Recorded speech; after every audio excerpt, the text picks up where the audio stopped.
Greetings from the Great Wide North. You've reached Amsterdam. Howdy, Len.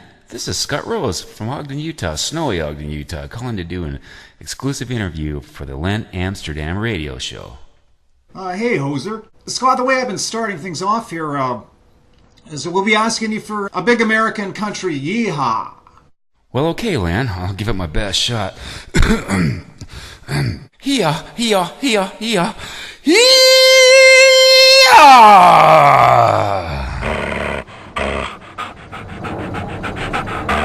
Good one, Scott, but you freaked out my dog. Well, Len, it's that fresh country air, man. We'll start this exclusive off with my stock cowboy question. Do you use chewing tobacco while riding the range on your horse?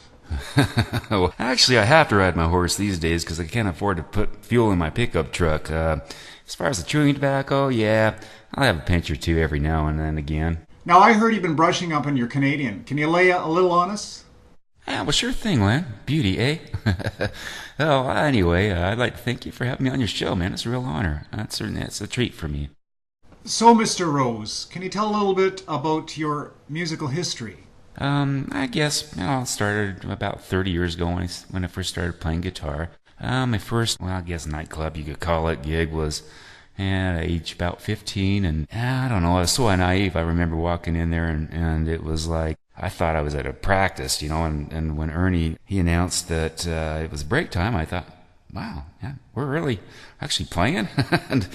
and that was back in the good old days when you could really suck and still get paid for it.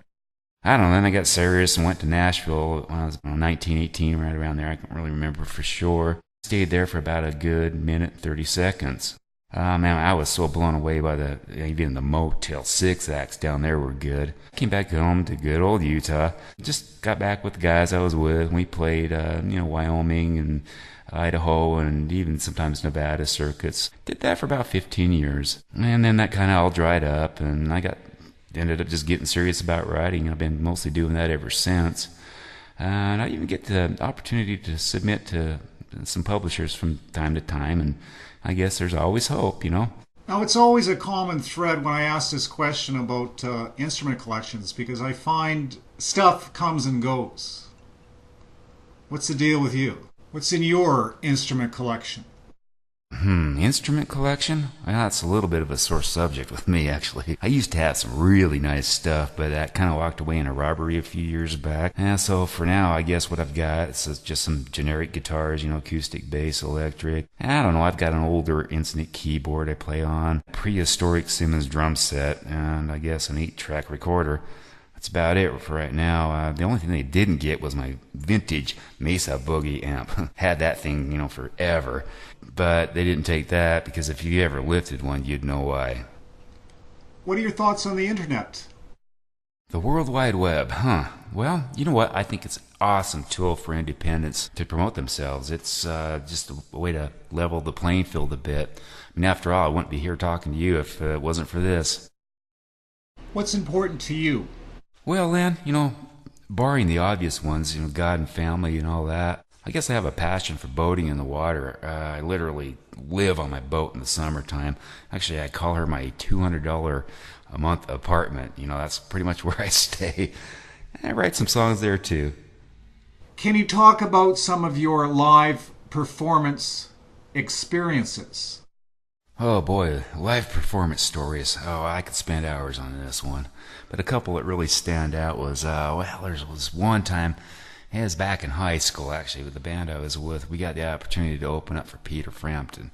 And at the time, we were so busy just practicing, getting our show down, that we weren't really thinking about what we were about to do. And then when we got to the stage and walked out on that stage and saw all those people, I have never been that terrified in my life. I mean, for about 30 seconds. It's kind of like Nashville Star. I did that last year too, and I was like scared to death. And then, but hey, man, once you got into it, you're into it, and just had a great time, man. It was a killer experience. Who are some of your musical heroes, and who's on the top of the list? Well, you got the obvious ones. I mean, anybody that put out a record, I mean, is a hero to me. You got Rush, you got Van Halen, Patsy Cline, Kenny Chesney, all of them. Probably the biggest musical hero that I have is my big brother. He picked up a guitar, and I was just a little kid at the time, and it was so in envy. I just looked at that time and went, man, I'm going to learn how to play that guitar better than him if it kills me. And he never did do much with it, but I just loved it so much that I just continued on, and to this day, I'm just playing the thing, So I guess my big brother, he's my biggest musical hero. Do you consider yourself a country artist? Len, yeah, I do. I played country music for 15 years or more or longer. I started out as a rock and roller. With what they have these days, it's almost like today's country is a little bit like yesterday's rock and roll. So I'm hoping that marriage between the two is going to work and people are going to like it. What are some of the best songs you've ever heard? I think some of the best songs that I've heard are people that, dabble in it a little bit, and they don't know the technicalities of how you should do this and how you should do that.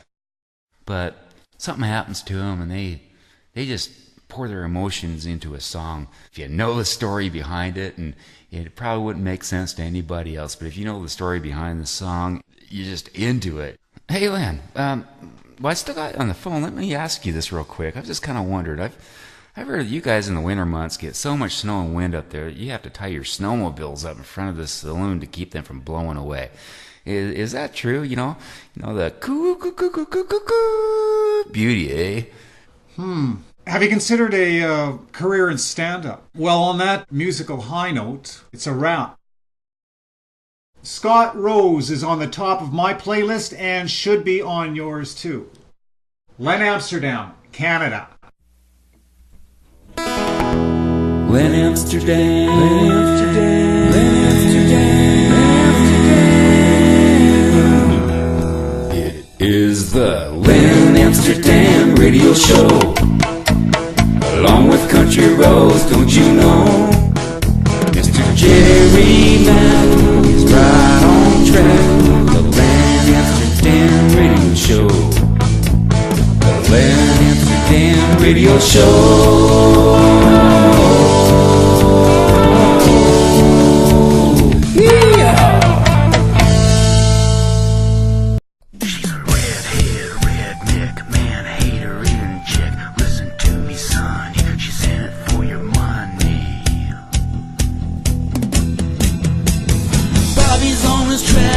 Cutting on his wheat field. Billy's in the pool room cleaning up the beer spill. Jackie's on the paint line spraying on a Subaru.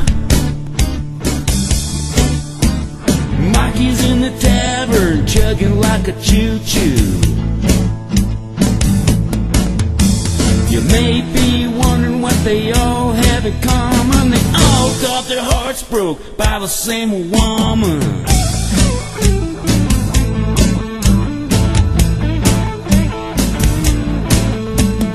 Jacking Jack's visa should have been his first hint. She broke him like a lobster, then off on her way she went. Mikey's little brother saw her after driving with Benny the biker, but she was riding him. In case you're still wondering what these boys have in common, they all got their butts whooped by the same woman. She's a redhead, redneck, man-hater, and chick. Listen to me, son, she's in it for your money. Foggy's in his trailer, polishing a shotgun. He's taking it hard at how he had got done. But Billy understands how to right this wrong. He wants to kill her with his new song. Y'all boys have in common? They all got spanked by the same woman. Get on the phone and call the lawman to hunt down and deal with that there woman.